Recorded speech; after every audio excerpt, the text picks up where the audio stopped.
পুরো বাংলাদেশ এখন কারণ বাজারের রনি ভাইকে চেনে। তার তরমুজ বিক্রির ঘটনা সবাই এখন জানে। আর এই জানার মূল উদ্দেশ্যটা হচ্ছে কি, তার মার্কেটিং প্রসেসটা সবার কাছে এত বেশি ভালো লেগেছে, মনে হয়েছে যে যে কোনো ব্র্যান্ডিং বিষয়টা তার কাছে সহজ হবে। আসলে মার্কেটিং বিষয়টা কি এত সহজ?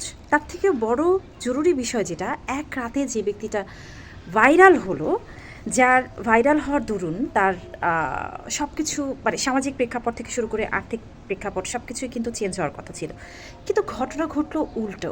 অর্থাৎ যে মানুষটা হাসতে হাসতে তরমুজ বিক্রি করতো, আপনার আমার মুখে মধু মধু তরমুজ দিত, সেই মানুষটার চোখে পানি কিন্তু আজ আমরা দেখতে পাচ্ছি। আজ তিনি আত্মহত্যা করার চেষ্টা করছেন। এটা কি আসলেই ভালো কথা? তাহলে আপনি কি বলবেন, ভাইরাল হওয়াটা কি একটা অভিশাপ নাকি আশীর্বাদ?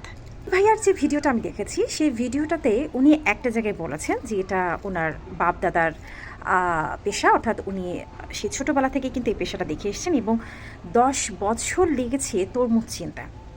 তারপরেই না কিন্তু উনি একটা ভালো তরমুজ বেছে দিতে পারে। তরমুজ কেনাটা কিন্তু এতটা সহজ না। ফেসবুকে অনেক রকম ভিডিও দেখেছি যেখানে চিহ্নিত করা হয়েছে যে এই লক্ষণগুলো যদি আপনি দেখেন তাহলে দেখবেন যে তরমুজটা মিষ্টি হবে এবং এটা রসালো হবে। কিন্তু বাস্তবিক অর্থে যখন আমি তরমুজটা কিনতে যাই তখন লক্ষণগুলো দেখে নিয়ে এসেছি ফেসবুকের আদলে। সেই দেখার পরিপ্রেক্ষিতে তরমুজটা কিন্তু আসলে ফ্রেশ হয় না, অর্থাৎ সেটা সেরকম মিষ্টি হয় না, রসালো হয় না, বা লাল রঙটাও হয় না।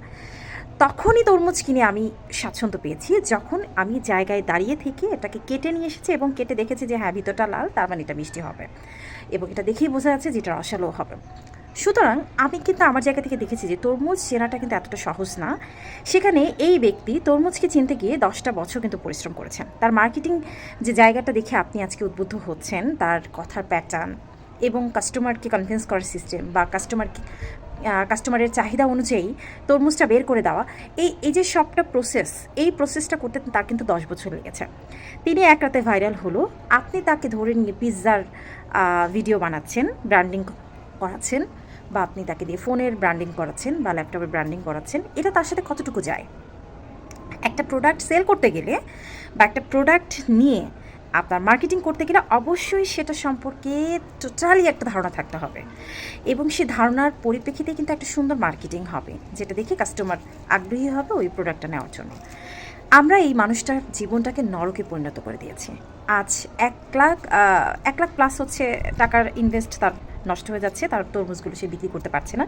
সে একটা দোকানে গিয়ে বসেছে, সম্ভবত চাই খাচ্ছিল আমি যে ভিডিওটা দেখেছি, কিন্তু সেখানেও ক্যামেরাম্যান হাজির, কেউ না কেউ ফোন নিয়ে গিয়ে তার মাইক্রোফোনটা তার শার্টের সাথে অ্যাটাচ করতে গিয়েছিল। তিনি ওটা দেখে চাটা ফেলে দিয়ে সেখান থেকে চলে গেল। তার মানে তার জীবনটা পুরোপুরি নরকে পরিণত হয়ে গেছে। একটা মানুষ কখন আত্মহত্যার কথা বলতে পারে ভাই? কখন বলতে পারে? আমরা কেন এতটা অমানবিক হচ্ছে? কেন যেন মনে হয় যে এটা একটা মানে স্বার্থপরতা ছাড়া আর কিছুই না। নিজের পেজের রিচ বাড়ানোর জন্য, নিজের ফেসবুক থেকে ইউটিউব থেকে ইনকাম আসার জন্য আমি আর একটা সহজ সরল মানুষকে বলে দিচ্ছি, তার পছন্দ অপছন্দের গুরুত্বও তো আপনাকে বুঝতে হবে। আজকে বেচারা 3টা দিন ধরে তরমুজ বিক্রি করতে পারছে না, ঘর থেকে বেরোতে পারছেন না, যেখানে যাচ্ছেন মাস্ক পরে বের হচ্ছেন। আসলে এটার ছোট আমরা দায়ী। এই যে তার সাথে অমানবিক একটা ব্যাপার ঘটছে, এটার জন্য আমরা দায়ী। আসুন এভাবে না করে লোকাল ব্যবসার মার্কেটিং করি, কিন্তু এভাবে একজন ব্যবসায়ের ক্ষতি না করি। রনি ভাইয়ের জন্য অনেক দোয়া থাকলো, তিনি যেন এই যে অস্বাভাবিক একটা সময় পার করছেন, তার এই দুঃসময়টা কেটে যাক, উনি খুব দ্রুত স্বাভাবিক জীবনে ফিরে আসুক, আবারও তিনি তার কর্মব্যস্ত জীবনটাকে এনজয় করুক এবং হাসতে হাসতে আমাদের মুখে তরমুজ উঠিয়ে দেখ। ভালো থাকবেন, আল্লাহ হাফেজ।